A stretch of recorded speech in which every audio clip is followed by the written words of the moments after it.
నమస్తే. నా పేరు బిసి రాజు అండి. నేను రైల్వే డిపార్ట్మెంట్లో గత 30 సంవత్సరాలు బట్టి పనిచేసి ఈ మధ్యకాలంలో నేను రిటైర్ అయ్యాను. నేను పనిచేసిన డిపార్ట్మెంటు పర్సనల్ డిపార్ట్మెంటు. అందులో నేను చీఫ్ సూపరింటెండెంట్గా పనిచేశాను.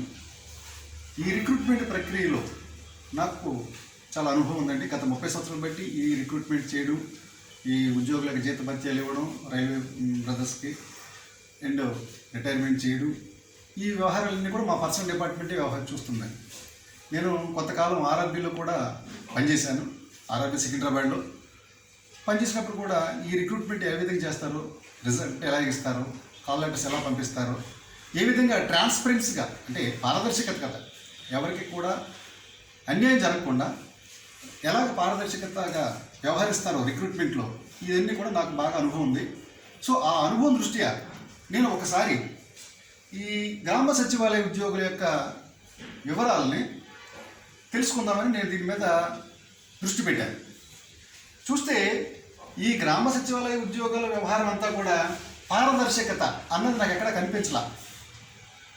ఎందుకంటే కంప్యూటర్ బేస్డ్ రిజల్ట్స్ అంటున్నారు, కంప్యూటర్లో రిజల్ట్ నిక్షిప్తమై ఉన్నాయంటున్నారు.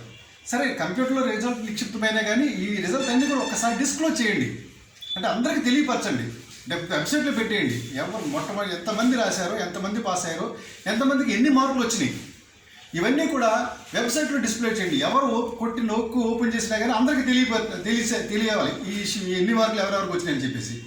అది ఈ గ్రామ సచివాలయ ఉద్యోగాలు ఎక్కడా కూడా కనిపించలేదు. సో దాని మీదే మాకు విపరీతమైన అనుమానాలు ఉన్నాయి. దీని మీద నేను ఒకసారి కలెక్టరేట్కి వెళ్ళి, వెస్ట్ గోదావరి డిస్ట్రిక్ట్ కలెక్టరేట్కి వెళ్ళి అక్కడ ఏ విధంగా కౌన్సిలింగ్ జరుగుతుందని నేను చూస్తే కౌన్సిలింగ్ కూడా అంత సజావుగా జరగలేదు. కౌన్సిలింగ్ ఏ విధంగా జరుగుతుంది, కంప్యూటరు ఆ ఆఫీసర్స్ ఎదురుకుండా కంప్యూటర్స్ పెట్టుకుంటున్నారు. వీళ్ళని అభ్యర్థులు వచ్చిన వాళ్ళని ఆప్షన్స్ అడుగుతున్నారు. నీకు ఏ ఊరు కావాలని అడుగుతున్నారు. అభ్యర్థికి ఎక్కువ మార్కులు వచ్చినా కానీ ఏ ఊరు కావాలని అడిగితే నాకు పలానా ఊరు కావాలని అడిగితే ఆ పలానా ఊరు ఖాళీ లేదని చెప్పేసి వాళ్ళ ఇష్టం వచ్చిన చోట పంపిస్తున్నారు. అప్పుడు కొంతమంది అభ్యర్థులు ఏం చేస్తున్నారంటే మాకు కావాల్సిన చోట ఉద్యోగాలు ఇంతకంటే తక్కువ మార్కులు వచ్చిన వాళ్ళకి వాళ్ళకి అనుకున్న ప్లేస్లో వస్తున్నాయి. కొంతమంది మెరిట్ ఉన్నా కానీ వాళ్ళు అనుకున్న ప్లేస్లో పడడం లేదు. అదొక రకం. ఇంకొకటి ఏంటంటే తక్కువ మార్కులు వచ్చిన వాళ్ళు కూడా ఉద్యోగాలు వచ్చిన సంగతి నిన్నే చెప్పాను మీకు వీడియోలో. మీరు వీడియో సక్సెస్ చేసినప్పుడు చాలా థ్యాంక్స్ అండి. ఆ విధంగా తక్కువ మార్కులు వచ్చిన వాళ్ళు కూడా ఉద్యోగాలు వచ్చినాయి. దాని మీద వివరాలు అడిగితే వివరాలు చెప్పడం లేదా. ఓకే, ఆ వివరాలు ఏ విధంగా రాగాలో, కోర్టులో ఫైల్ చేయాలా, లేకపోతే సిఎస్సి గారిని అడగాల, ఎస్ఐసి గారిని అడగాల, చీఫ్ సెక్రటరీని అడగాలని మేము దాని మీద డిస్కస్ చేసి మేము దాని మీద ఫార్వర్డ్ అవుతాము. అది ఖచ్చితంగా దాన్ని బయట లావుతాం. అంత తేలిక వదలండి. నెక్స్ట్ ఇప్పుడు జరుగుతున్న ఈ 2020 రిక్రూట్మెంట్లో 2020 మొన్న వేసిన నోటిఫికేషన్లో మొన్న రీసెంట్గా ఎగ్జామ్ కండక్ట్ చేసి ఒక నెల లోపల మళ్ళీ రిజల్ట్స్ ఇచ్చారు. ఇందులో పెద్ద లోపం ఏంటంటే అభ్యర్థులు పరీక్ష రాసిన తర్వాత వాళ్ళకి ఆన్సర్ షీటు బ్లూ ప్రింట్ ఇచ్చారు. ఆ ఆన్సర్ షీటు బ్లూ ప్రింట్ తర్వాత అఫీషియల్గా వాళ్ళు కీ ఇచ్చారు.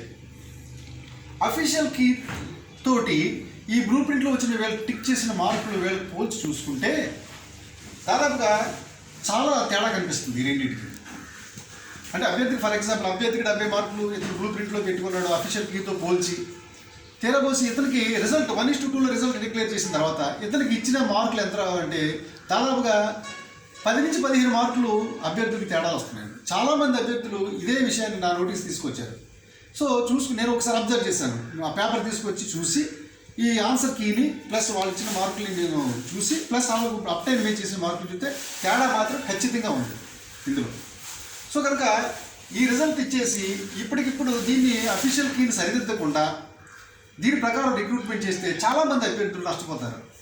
కనుక నేను ప్రభుత్వానికి విజ్ఞప్తి చేసింది ఏంటంటే ఈ అఫీషియల్ రిజల్ట్ ఇచ్చిన ఈ కీకి మరొకసారి పరిశీలించి కీలో ఉన్న తప్పులు సరిదిద్ది ప్లస్ ఈ అఫీషియల్ వచ్చిన ఆన్సర్ షీట్ తోటి పాత్ర వచ్చిన మార్కులు ఉన్న డిస్పారిటీస్ అంటే ఈ తేడాల్ని ఒకసారి అభ్యర్థుల నుంచి మీరు మళ్ళీ తెప్పించుకుని మీకు ఏమైనా అబ్జెక్షన్స్ ఉన్నాయా అని అభ్యర్థులను అడిగి ఆ తర్వాత రిజల్ట్ డిక్లేర్ చేసి అప్పుడు రిక్రూట్మెంట్ చేస్తే దీన్ని అప్పుడు సజావుగా ఉంటుందని నా అభిప్రాయం.